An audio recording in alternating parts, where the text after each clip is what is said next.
জয়ন্ত বাবুর মুখে প্রস্তাব শোনার পর বৈঠকখানার পরিবেশ আবার বেশ কিছুক্ষণের জন্য নীরবতা সৃষ্টি হয়।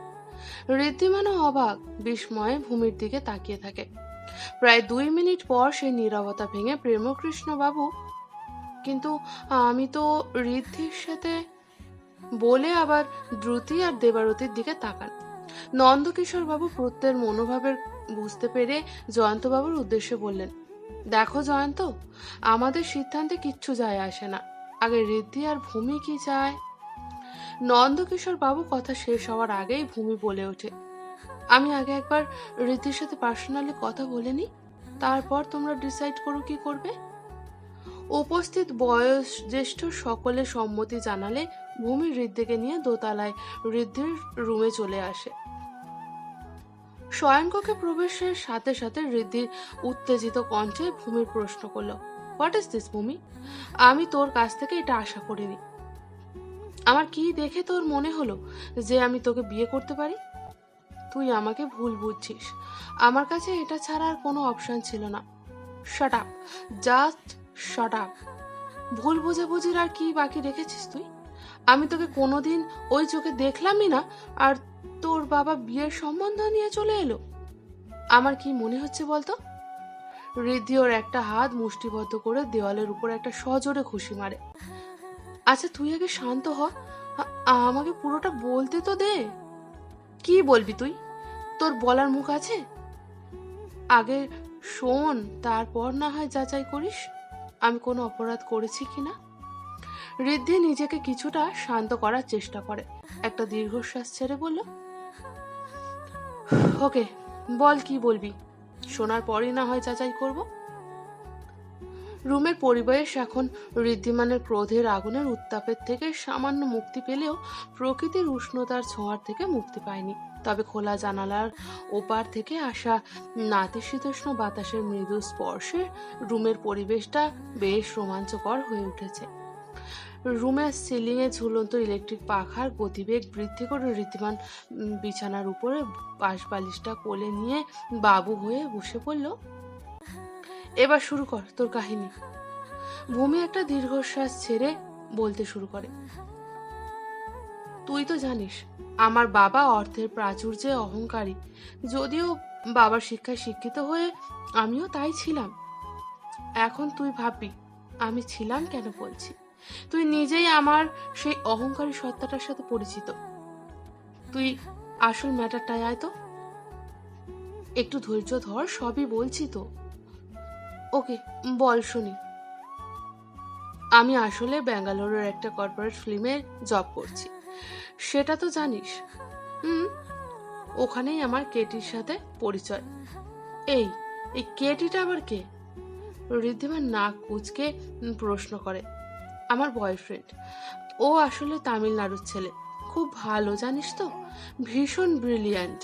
ওদের ফাইন্যান্সিয়াল কন্ডিশন খুব একটা ভালো না, কিন্তু পরিবারের সবাই খুব ভালো।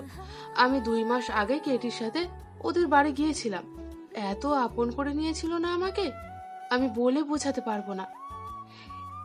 এইসব আমি কি শুনছি, আমার নিজের কানকে বিশ্বাসই তো হচ্ছে না।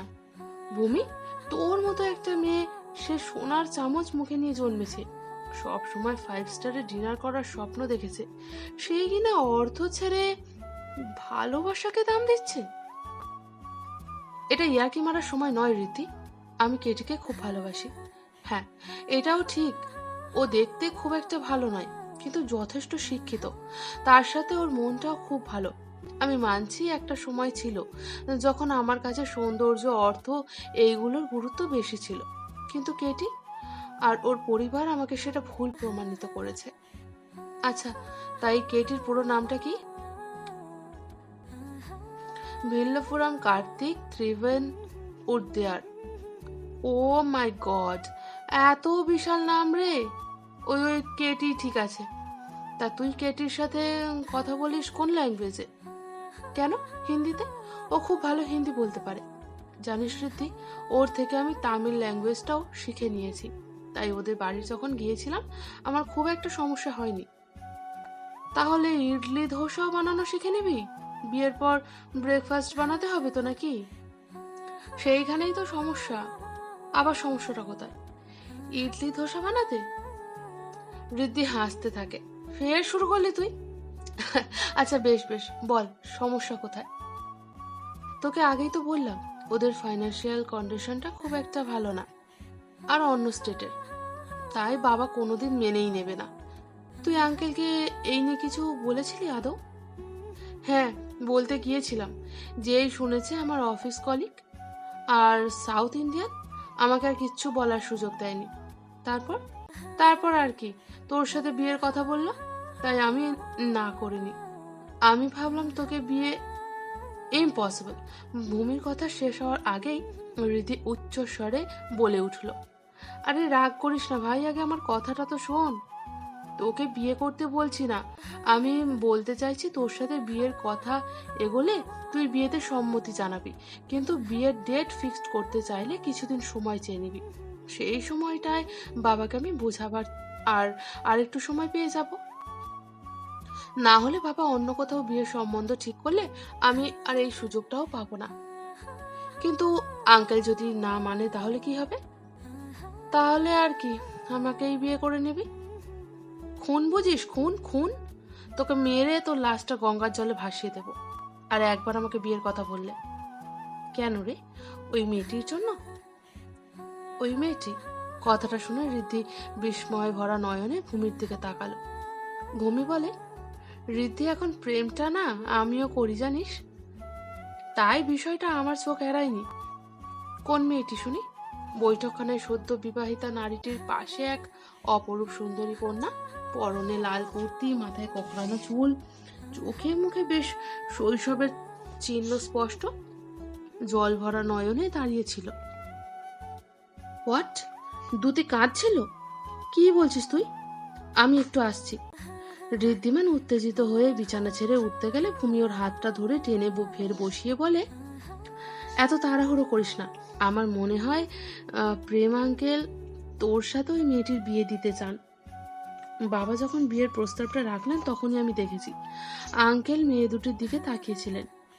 দেখ ভূমি, আমি দ্রুতির চোখের জল এতটুকুও সহ্য করতে পারি না, তবে আমি এটাও শিওর নই যে ও আমাকে ভালোবাসে কিনা। তবে তো ভালোই, আমার মারফত তুই পরখ করে নে। এটা কিন্তু ভালো আইডিয়া, কিন্তু আঙ্কেলকে বোঝানো তাও তো মুশকিল। ছাড়, বাদ দে, পরে ভাবা যাবে সেটা নিয়ে। এখন চল, তোর পরিকল্পনা অনুযায়ী কাজ করি, আর তোর বাকি কাহিনীটা না হয় পরে শুনবো। এখন নিচে চল। বৈঠকখানায় এসে ঋদ্ধিমান সকলের উদ্দেশ্যে বলল, আমার ভূমিকে বিয়ে করতে কোনো আপত্তি নেই, তবে আঙ্কেল এত তাড়াতাড়ি আমি বিয়ে করতে পারবো না, আমাকে কিছুদিন সময় দিন। নিশ্চয়ই, তোমরা সময় নাও, কিন্তু প্রেমকৃষ্ণ বাবু, আপনার কোনো আপত্তি নেই তো? জয়ন্তর বাবুর কণ্ঠে প্রশান্তির ছাপ স্পষ্ট। আমার আবার আপত্তি কিসের? যারা বিয়ে করবে তাদের যখন কোনো আপত্তি নেই, তখন আমি আর কি বলবো, আমিও রাজি। প্রেমকৃষ্ণ বাবু যদিও এই সিদ্ধান্তে এতটুকুও খুশি ছিলেন না। দিদিভাই, আমি ভিতরে যাচ্ছি। দ্রুতি দেবারতীর কানে কানে কথাগুলো বলে ঋদ্ধির দিকে একবার শান্ত নয়নে তাকিয়ে নিজের রুমে চলে গেল।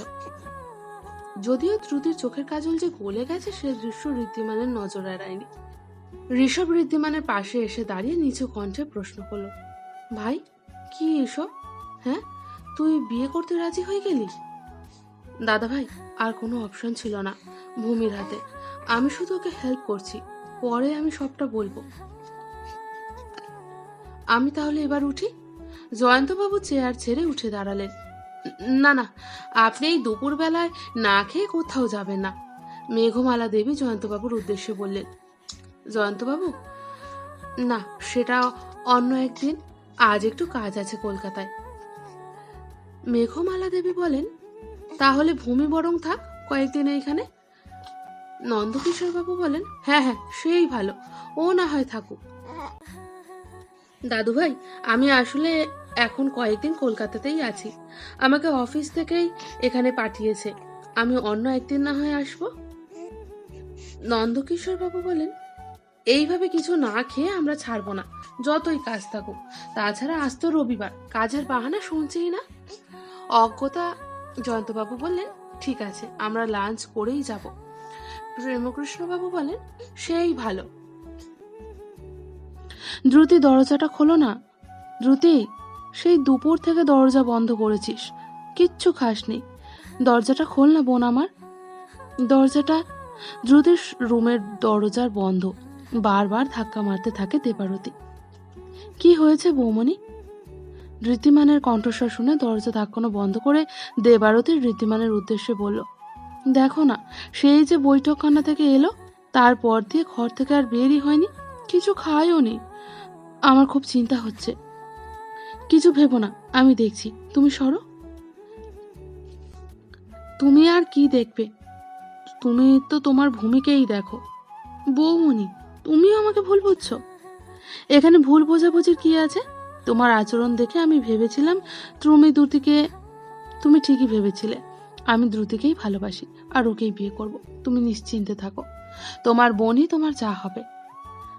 আমি কিছুই বুঝতে পারলাম না। আমি সব পরে বুঝিয়ে বলবো, এখন তুমি ঘরে যাও, আমি দেখছি এদিকটা। তুমি পারবে?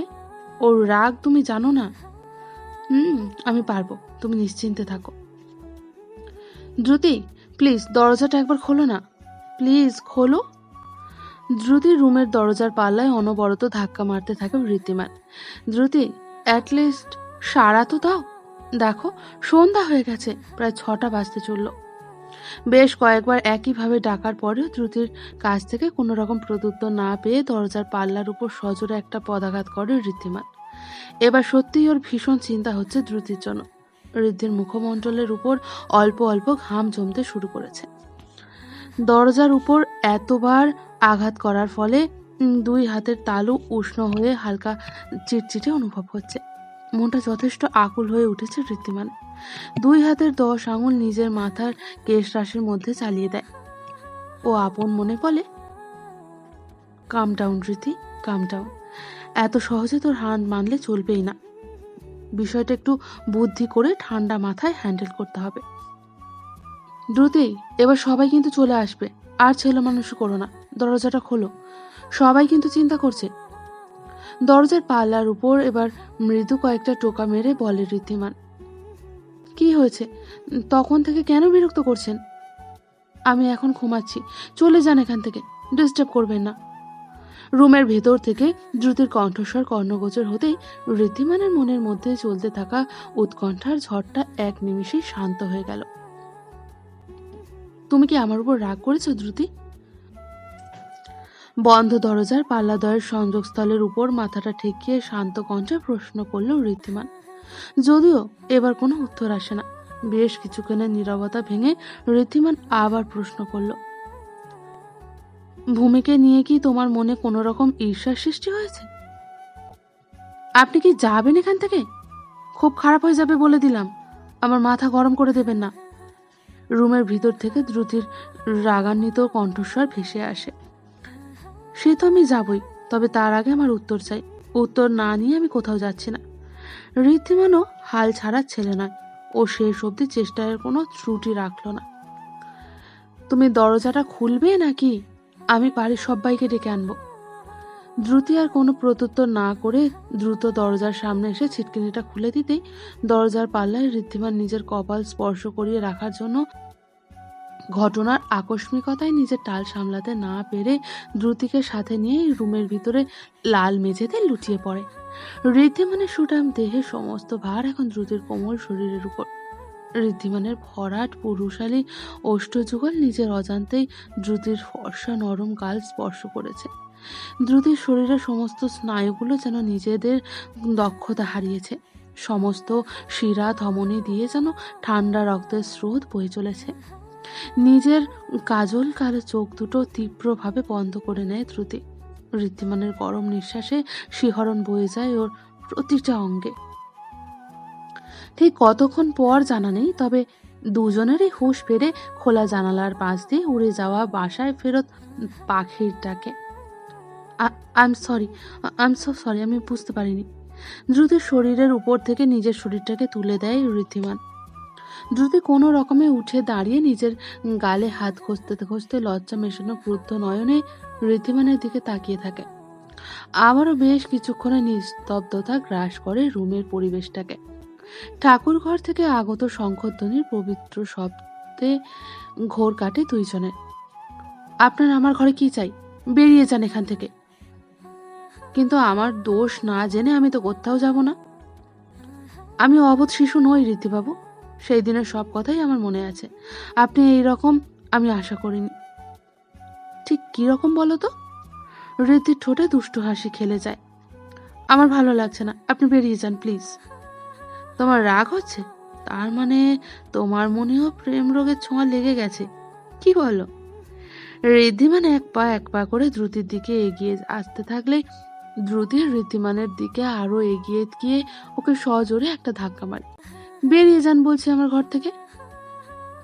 ঋদ্ধিমান নিজেকে সামলে নিয়ে বলল, সত্যিটা না জেনে আমি নড়ছি না। ওকে, আমি চলে যাচ্ছি। দ্রুতি দরজার দিকে পা বাড়াতেই বাড়ির সমস্ত ইলেকট্রনিক বাতিগুলো নিভিয়ে গিয়ে একটা নিকষ কালো অন্ধকার সম্পূর্ণ বাড়িটাকে গ্রাস করে। জানালা দিয়ে আসা রূপালী চাঁদের আলোর ছটা ঘরের পরিবেশটাকে সামান্য আলোকিত করে রেখেছিল। সেই আলোতেই দ্রুতির ঋদ্ধিমানের দিকে কয়েক পা এগিয়ে গিয়ে ওকে তীব্রভাবে আলিঙ্গন করে। কি হলো দ্রুতি, এখন কেন জড়িয়ে ধরছো? আমি চলে যাচ্ছি এখান থেকে, ছাড়ো আমাকে। ঋদ্ধিমান দ্রুতির খোলা কেশ রাশির উপর হাত বোলাতে বোলাতে বলল, না, কোথাও যাবে না। আমার নতুন জায়গায় অন্ধকারে ভয় করে। দ্রুতির কণ্ঠে অনুরোধের সুর। না, সেটা তো হবে না। আমি এত অপমান সহ্য করে আর নেই, আমি চললাম। ঋদ্ধিমান দ্রুতির বাহুডোরের বন্ধন আলগা করতে উদ্যত হলে দ্রুতি ঋদ্ধিমানকে আরো তীব্রভাবে দুই বাহু বন্ধনের মাঝে আশ্লিষ্ট করে। কিন্তু কারেন্টটা গেল সেটা তো দেখতেও হবে নাকি? না না, যাবেন না এখন। ঋদ্ধিমানের চওড়া বুকে নিজের মুখ লুকায় দ্রুতি। ওকে, যাচ্ছি না, এখানেই আছি। অ্যাট লাস্ট তোমার মোবাইলটা খুঁজে আনি। কোনো দরকার নেই, আপনাকে ছাড়লেই আপনি চলে যাবেন আমি জানি। ঠিক আছে, এইভাবেই থাকো, আমার কোনো অসুবিধা নেই। আমি তো চাইছি কারেন্ট যেন আর কোনোদিনই না আসে। তুমি এইভাবেই আমাকে আঁকড়ে ধরে রাখবে। ঋদ্ধিমান দুই হাতে দ্রুতিকে জড়িয়ে ধরে। ঘড়িতে ঠং ঠং করে 7টার ঘন্টা বাজার কিছুক্ষণের মধ্যেই আচমকা বাড়ির সমস্ত ইলেকট্রিক বাতি জ্বলে উঠল। বাতিগুলো জ্বলে উঠতেই দ্রুত ঋদ্ধিমানকে আলিঙ্গন মুক্ত করে শয্যার উপরে রাখা টেডি বিয়ারে নিজের মুখ লুকায়। ঋদ্ধিমান দ্রুতির কাছে এসে ওর কাঁধে হাত রেখে বলল, তুমি যেটা জানো সেটা ভুল। আমি ভূমিকে সাহায্য করছি। আমি তো শুধু তোমাকেই ভালোবাসি, বিশ্বাস করো। দ্রুতের শরীরটা হালকা দুলে ওঠে, কিন্তু ওর মুখ ফুটে কোনো কথা বের হয় না, উত্তরও আসে না। কি হলো, কিছু বলবে না? দ্রুতের মুখের উপর থেকে টেডি বিয়ার আবরণটা সরিয়ে দিয়ে দ্রুতের মুখের দিকে তাকায় ঋদ্ধিমান। দ্রুতের নয়ন যুগল এখন বন্ধ, গাল দুটো লজ্জা রাঙা হয়ে উঠেছে, ঠোঁট দুটো মাঝে মাঝে কেঁপে কেঁপে উঠছে। ভীষণ কোমল সুরে ডাকে ঋদ্ধিমান, দ্রুতি। দ্রুতি ধীরে ধীরে চোখের পাতা দুটো খুলে ঋদ্ধিমানের দিকে তাকাতেই ঋদ্ধিমান লক্ষ্য করে দ্রুতির দৃষ্টি কেমন ঝাপসা।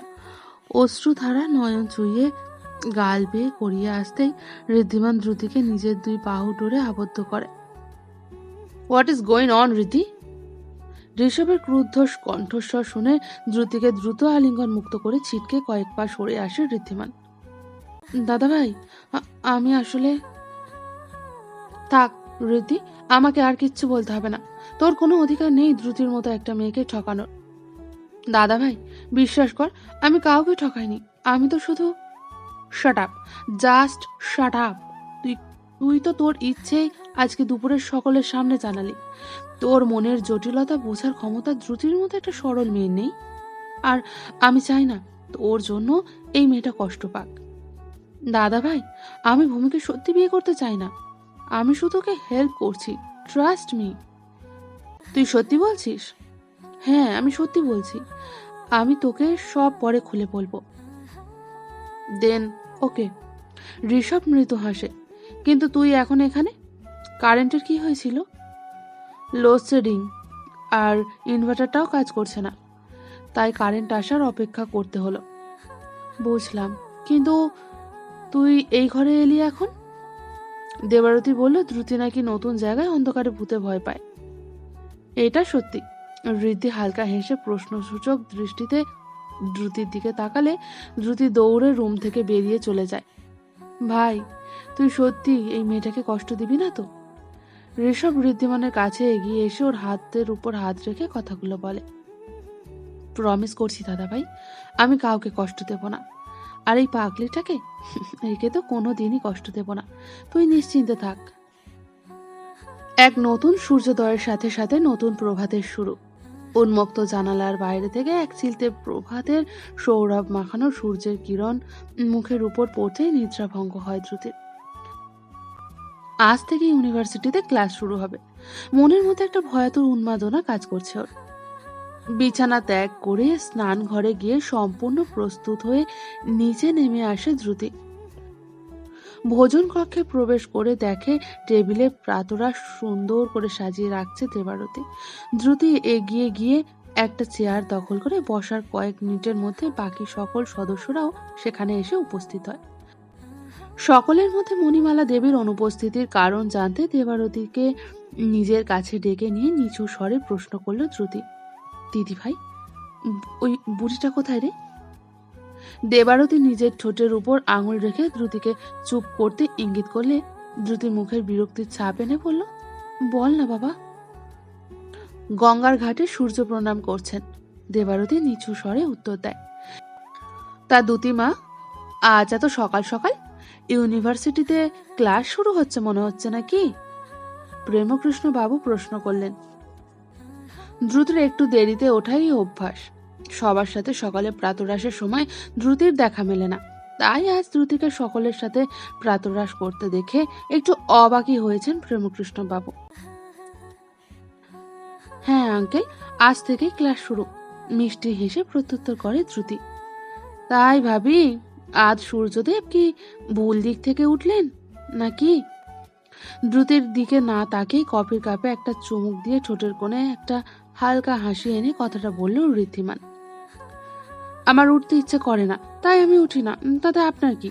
অসভ্য ছেলে একটা। টেবিলের উপর রাখা ফল কাটার ছুরিটা উঁচিয়ে এক নিঃশ্বাসে কথাগুলো বলে দ্রুতি। সে তুমি যা ইচ্ছে করো মহারানী, আমি কি বারণ করেছি নাকি? দেখুন ঋতিবাবু, ভালো হচ্ছে না কিন্তু। সকাল সকাল আপনি আমার পেছনে লাগতে শুরু করে দিয়েছেন। দেখছো তো জিজু, ওনাকে বারণ করো কিন্তু। ঋষভ কণ্ঠে একটা রুষ্ঠতার ভাব এনে চোখ পাকিয়ে বলল, ঠিকই তো ঋদ্ধি, তুই সকাল সকাল মেয়েটাকে জ্বালাচ্ছিস কেন রে? ওকে চুপচাপ খেয়ে নিতে দে। ওকে, আমি আর কিচ্ছু বলবো না মহারানী, তুমি খেয়ে না। আবার দেখেছিস দিদিভাই, ও যা বলছে বলুক, তুই রিয়্যাক্ট করছিস কেন? দিন দিন কি ছেলে মানুষে থেকে গেলি? আর কাউকে ঝগড়া করতে হবে না ঋদ্ধি, তুমি আজ দ্রুতিকে ইউনিভার্সিটিতে পৌঁছে দিয়ে তারপর অফিসে যাবে, কথাটা বললেন প্রেমকৃষ্ণ বাবু। না, আমি এই লোকটার সাথে কিছুতেই যাব না। দ্রুতি চেয়ার ছেড়ে উঠে দাঁড়ায়। দেখছো তো বাবা, এই কারণেই মহারানী বললাম, এত ভালো একটা অফার তুমি নিজেই মিস করছো। ঋদ্ধিমান হাসতে থাকে। যখন যাবি তখন দেখা যাবে, তোকে না হয় তোর জিজুই পৌঁছে দেবে। এখন খেয়ে নে দেখি। দেবারতী দ্রুতির হাত ধরে টেনে ওকে আবার চেয়ারে বসিয়ে দেয়। সেই ভালো, এরা আবার রাস্তায় ঝগড়া করতে গিয়ে অ্যাক্সিডেন্ট বাঁধাবে। আমি না হয় পৌঁছে দেব। ঋষভ দেবারতীর প্রস্তাবে সম্মতি জানায়। ঢং ঢং করে ঘড়িতে 12টার ঘন্টা বাজলো। প্রেমকৃষ্ণ বাবু নন্দকিশোর বাবুর সাথে বৈঠকখানায় বসে দুর্গাপুজো নিয়ে আলোচনা করছিলেন। যদিও এখনো মহালয়ার আগেই 3 সপ্তাহ হাতে আছে, দেবী প্রতিমা নিয়ে কোনো চিন্তা নেই। ওইটা অনেক আগেই প্রতিবার যেখান থেকে প্রতিমা কিনে আনা হয়, এবারও সেইখানেই প্রতিমা গড়ার দায়িত্ব দিয়ে এসেছেন প্রেমকৃষ্ণ বাবু। আমার তোর সাথে গুরুত্বপূর্ণ কথা আছে। বৈঠকখানায় দম্ভের সঙ্গে প্রবেশ করলেন মণিমালা দেবী। তোমার আবার কি কথা আছে ওর সাথে? নন্দকিশোর বাবু বিস্ময়ের সাথে প্রশ্ন করলেন। সেটা তোমার না জানলেও চলবে। হ্যাঁ মা, বলো কি বলবে? ঋদ্ধির বিয়ের ব্যাপারে। ঋদ্ধির বিয়ে? প্রেমকৃষ্ণ বাবুর কপালে চিন্তার ভাঁজ পড়ল। হ্যাঁ, তোরা তো আমার কথা শুনবি না? লক্ষ্মী অলক্ষ্মীরও তো একটা ব্যাপার আছে। একজন দুম করে এলো, বিয়ের কথা পারলো, আর তাতে তোরাও রাজি হয়ে গেলি। কিন্তু মা, এখনো তো কিছুই এগোয়নি। থাম তো, তোদের আমার জানা আছে, আমি কুষ্টি না দেখে ঋদ্ধির বিয়ে দিতেই দেব না। মা, এখন এসব কথা বাদ দাও।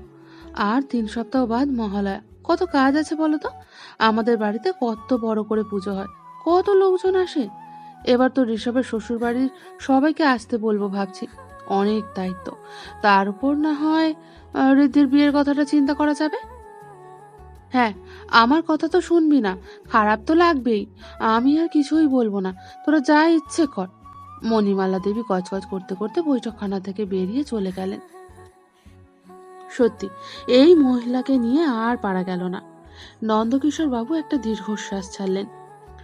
আমার কাছে একটাই প্রশ্ন, রীতি আচমকা বিয়েতে রাজি কেন হলো?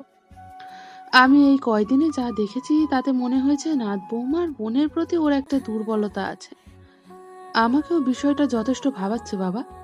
মাকে সামলানো এমন কোনো কঠিন কাজ নয়, তবে এই উটকো ঝামেলাটা যে কেন রীতি মেনে নিল সেটাই তো মাথায় ঢুকছে না। সেই দিক থেকে দেখতে গেলে তোর মা ঠিকই বলেছে, আজকালকার ছেলেমেয়েরা কি করছে সেটা বোঝা দেয়। প্রেমকৃষ্ণবাবু উচ্চস্বরে হেসে বলেন, এটা খাঁটি কথা বলেছ বাবা। 7:30 প্রায় বেজে গেছে, দ্রুতি এখনো বাড়ি ফেরেনি। একটা উদ্বিগ্নতা ঘিরে ধরেছিল দেবারতির মনে। বৈঠকখানার চেয়ারে গালে হাত দিয়ে বসে থাকতে থাকতে একটা ঝিমুনি ভাব চলে এসেছিল। আচমকা কলিং বেলের আওয়াজ পেয়ে দৌড়ে গিয়ে দরজা খুলে দ্রুতির চেহারা দেখে একটু অবাক হয়ে যায় দেবারতী। চোখ মুখ পুরো লাল হয়ে গেছে, চোখের কাজলটাও কেমন থেপসে গেছে, পরনের কুর্তিটা ঘামে একেবারে চপচপে হয়ে গেছে।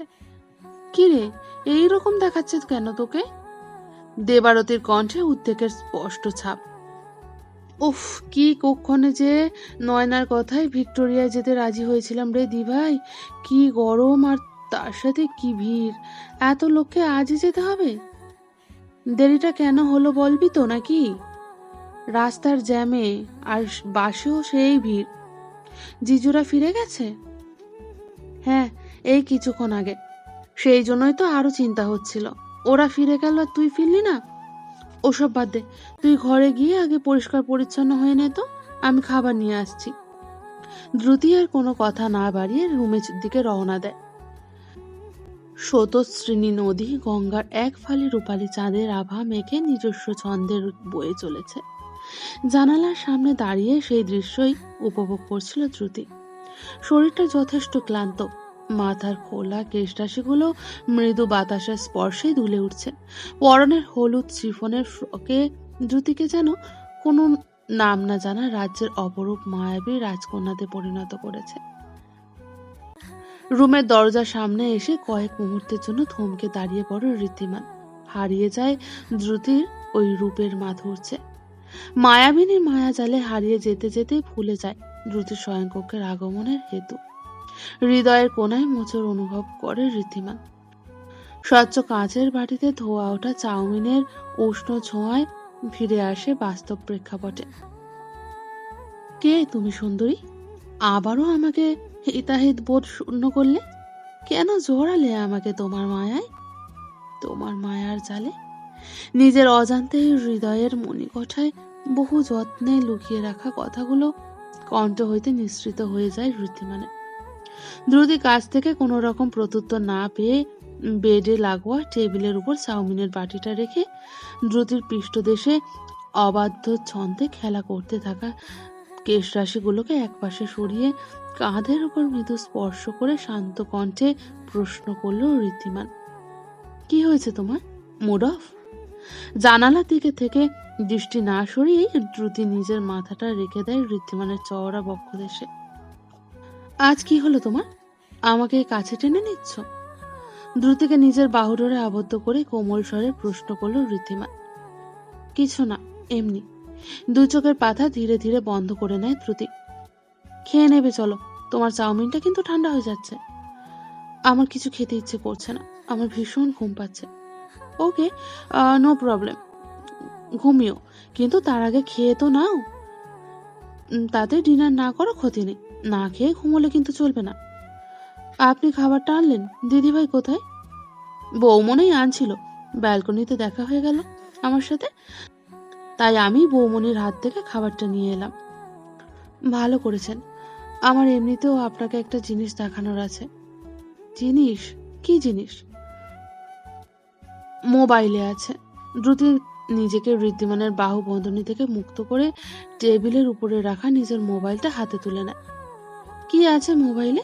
কারোর ছবি? আপনি কি করে জানলেন? দ্রুতির চোখ দুটো জলজল হয়ে ওঠে। ঋদ্ধিমান একটা চোখ মেরে বলে,